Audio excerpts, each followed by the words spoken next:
Hola, soy Georgina Ricci, estudié Bellas Artes, soy artista, editora, gestora. Me interesa especialmente el libro, las artes que se llamamos visuales, que ya no sé si son visuales, y hace un tiempo que me dedico a la edición de libros, específicamente de artes.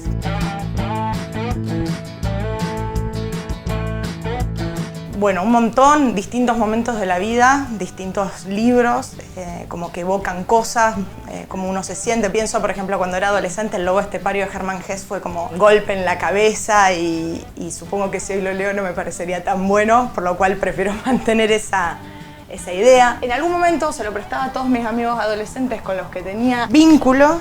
Íbamos anotando muy ñoñamente las lecturas que hacíamos y los años en que los leíamos y lo que nos parecía. Eso también está bueno, como que el libro pasó por muchas manos. Y después me pasó que es un libro que con los años, hablando con mi papá, a mi papá también le había emocionado mucho en la adolescencia.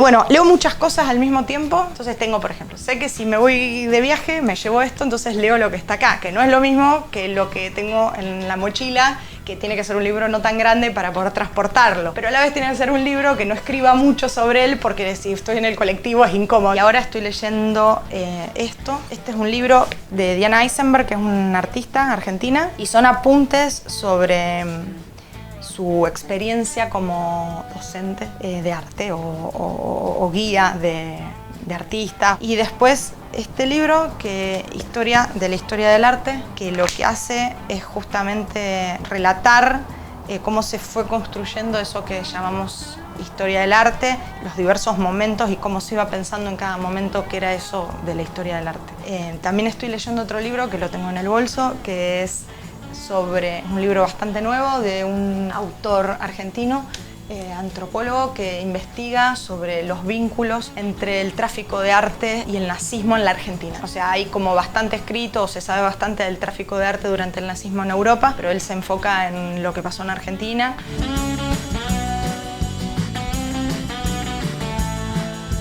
Bueno, George Perec es uno. Eso varía también. Me gusta mucho Borges, me gusta Clarice Lispector. Clarice Lispector la conocí por sus crónicas, esas miradas agudas y sensibles que atraviesan la vida cotidiana y trastocan, o sea, aquello cotidiano y estúpido se vuelve increíble. Y estoy diciendo todas cosas que quedan muy bien y ahora voy a decir algo que queda muy mal. Me gusta mucho Agatha Christie, por ejemplo. Y hace poco leí un libro de ella que no había leído, leí la mayoría de sus novelas siendo chica, pero cada tanto releo alguna. Y hace poco leí un libro de ella que me pareció buenísimo, que no es una novela, sino sus crónicas de ella, un tiempo que vivió en Siria, no quiero mentir. Ella se divierte, me parece, cuando escribe, eso se nota. Eco también me parece que se divierte mucho, en todos los libros se divierte mucho. El péndulo de Foucault, un libro que yo leí varias veces, hay gente que no pasa de la página 10 y hay gente que dice que es una basura. A mí me divierte y cada tanto lo leo y me parece que Eco se está divirtiendo mucho y poder encontrar eso me gusta mucho. Humberto Eco escribió El nombre de la rosa, bueno, pero luego él escribió un libro que se llama Las apostillas al nombre de la rosa y es un libro donde él reflexiona sobre cómo escribió El nombre de la rosa y hay un texto maravilloso acá que se llama Contar el proceso. Este texto para mí es principal en la facultad, por ejemplo, sobre todo en una instancia como la facultad, que los alumnos tienen que dar cuenta de qué hicieron. Dar cuenta de qué hicieron es reflexionar sobre ese proceso de construcción, no explicar aquello que hice. Hay un autor que me gusta mucho y es muy desconocido, que se llama Eduardo Mendoza. Es un escritor catalán, pero que escribe en español y tiene una serie de novelas con un personaje principal que no tiene nombre, que es un personaje muy extraño, que es un enfermo psiquiátrico que ayuda a la policía de maneras muy extrañas a resolver crímenes. La primera vez que me llegó el libro es de una amiga, me lo regaló, que es esta, y yo cuando me llegó este libro digo, ¿qué es esto? Elige tu propia aventura, mi amiga, ¿qué me está regalando? Y como que lo tuve tirado ahí meses sin ni mirarlo, con prejuicio por su tapa y por su título, El misterio de la cripta embrujada, y lo empecé a leer y resultó ser un libro maravilloso, muy divertido, muy inteligente, y a partir de ahí como que me fanaticé con él y empecé a tratar de conseguir.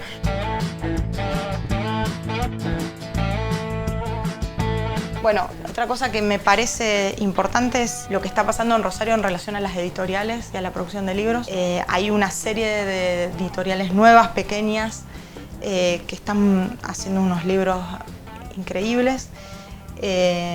Acá tengo uno de Claudia del Río, que se llama De qué va la política, que editó Iván Rosado. Pero bueno, hay toda una escena de editores independientes o de proyectos editoriales, a lo mejor inclusive vinculados a instituciones, que son súper interesantes, súper ricos, que hay que leer esto. No sé. Me parece como interesante y como indispensable el ejercicio de ir al encuentro de esos libros. Es lo que construye nuestra escena, es lo que construye nuestra comunidad, es el generar documentos para la discusión, con errores, aciertos y lo que sea, construir un campo cultural de una comunidad.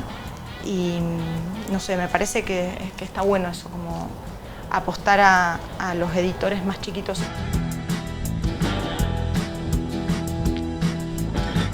Hay un libro que me gusta mucho, que es un libro que regalo mucho, el libro de la almohada, de una escritora japonesa. Conmueve muchísimo y como que tiene una sensibilidad que para mí siento parecido. Es del siglo X, o sea, es un libro que tiene 1000 años. Podría haber sido escrito antes de ayer y hay muchas de las cosas que plantea que me parecen conmovedoras y de una actualidad increíble. Y eso me resulta, no sé, impresionante.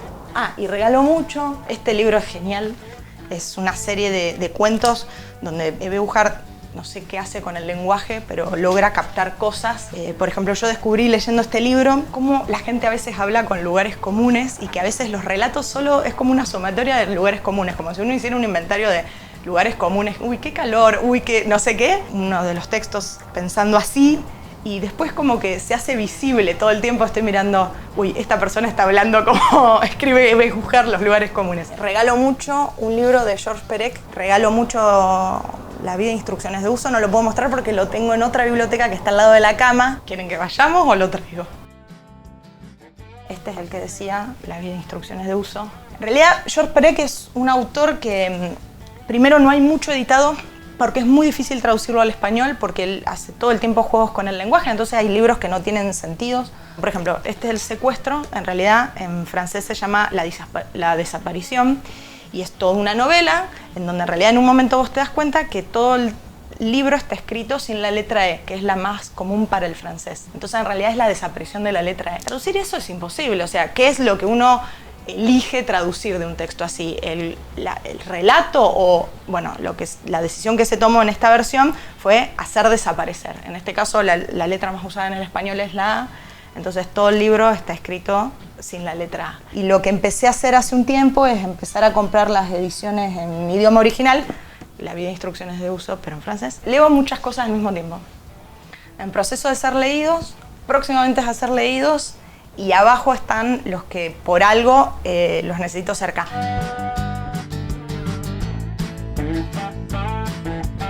Hay uno que para mí es indispensable, que es La cronología del arte en Rosario, que es un libro que editó la editorial Biblioteca de la Vigil. O sea que ya la editorial tiene como una historia y un peso en nuestra ciudad increíble, y es como el primer libro de historia del arte rosarino. Y lo escribió Isidoro Slulitel, que era un coleccionista y médico. Es un libro adorable porque habla con mucho afecto de las obras y de los artistas y de los movimientos, y a la vez es como un poco cándido el modo en que está escrito, ¿no? El arte rosarino empezaba a pensarse, es un libro de los 60. Hice algo que está mal, pero que bueno, lo digitalicé y lo colgué online porque me parece que es un libro de consulta absoluto y que hay que compartirlo. Y es más, de muchos artistas es casi lo único que hay.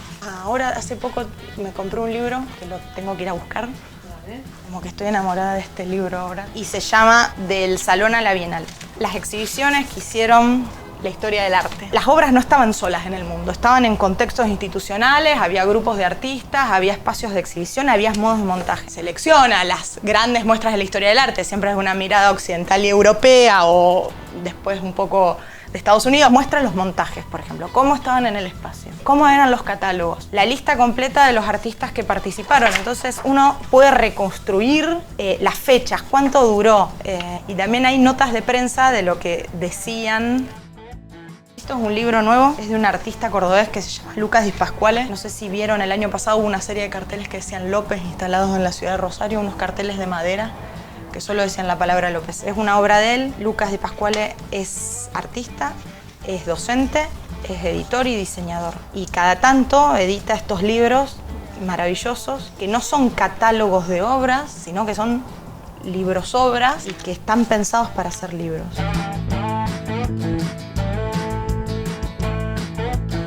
No, lo que sí leí medio vergonzoso, pero que fueron buenos datos, es un libro sobre la Segunda Guerra Mundial, pequeñas grandes historias de la Segunda Guerra Mundial, que da datos como curiosos de la Segunda Guerra Mundial, lo que implicaba alimentar a un soldado en la guerra. Y hace pensar sobre soldado yanqui en Europa, cómo lo alimentaban, o que la producción de cigarrillos fue mayor que la producción de balas, como esas lógicas, y está bueno para pensar la complejidad de la logística y cómo los estados se vuelven monstruos eficientes para matar y para la guerra, pero a la vez en un momento lo tuve que dejar de leer y está ahí a mitad porque me pareció que banalizaba tanto algo como la Segunda Guerra Mundial contando estos datitos que en un momento dije, me estoy enojando con este libro, lo voy a dejar, pero bueno, tal vez después lo termine de leer. Me interesa bastante el relato en torno a la Segunda Guerra Mundial. Europa en ruinas se llama y son relatos de testigos oculares de los años del fin de la guerra. Cuáles son los poderes que operan, donde las naciones disputan territorio, donde hay sujetos y cuáles son las reglas de funcionamiento de las sociedades y las personas en ese contexto.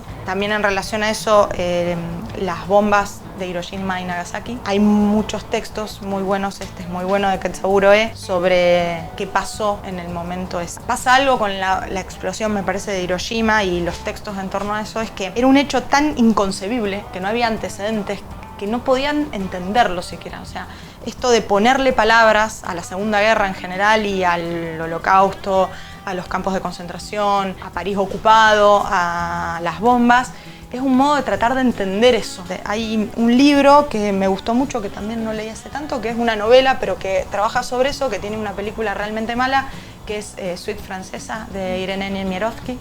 El libro me pareció maravilloso y la descripción que hace de esa Francia ocupada, de ese París donde los burgueses se escapan con sus estatuas y la gente queda tirada en el camino, toda esa disgregación, ese momento extraño, me parece increíble.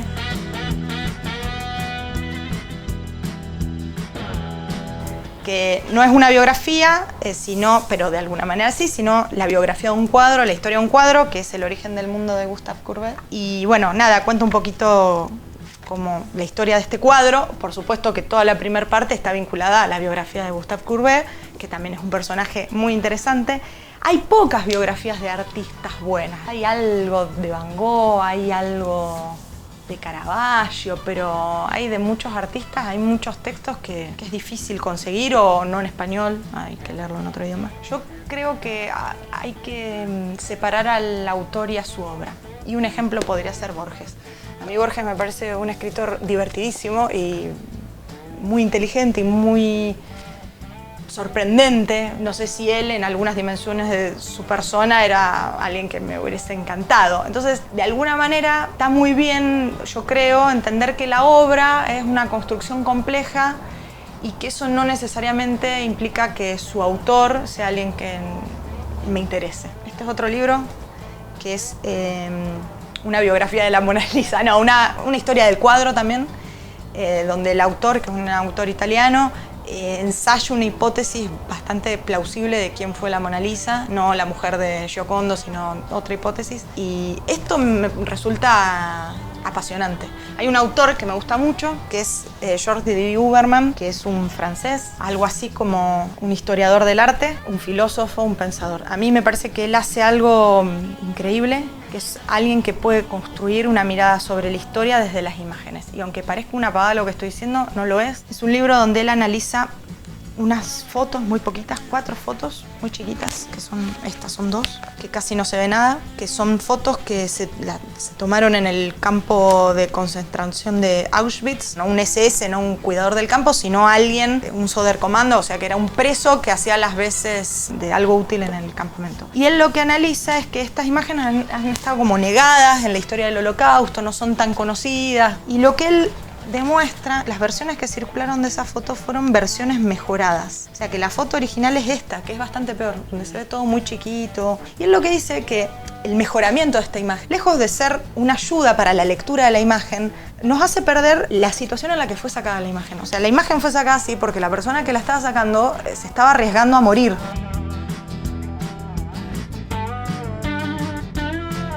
Cuando yo trabajaba en el Museo Castañino Macro, tenía que editar los libros. Un día, editando una ficha, encontré que hay una obra muy famosa de la historia del arte argentino, se llama El horno de pan. Y el autor aparece Víctor Gripo, que es un artista súper reconocido, Jorge Gamarra, un artista también muy importante, y a Rossi. Y yo acá, como las reglas de la publicación, la primera vez que aparece un sujeto se nombra con nombre y apellido y después sí podemos nombrar solo. Entonces empiezo a buscar quién era el artista Rossi. Investigando, fácilmente uno llega a que a Rossi en realidad era un obrero rural que fue el que construyó físicamente el horno de pan. La obra era la construcción de un horno de pan en una plaza pública en Buenos Aires, en el microcentro, y la obra era cocinar pan e invitar a los transeúntes. Inicié un proyecto que tuvo 2 exhibiciones, en donde para mí era súper importante mostrar esta falta de nombre de pila. Me parece que pasaban 2 cosas. Por un lado, cómo los libros y la historia del arte repite,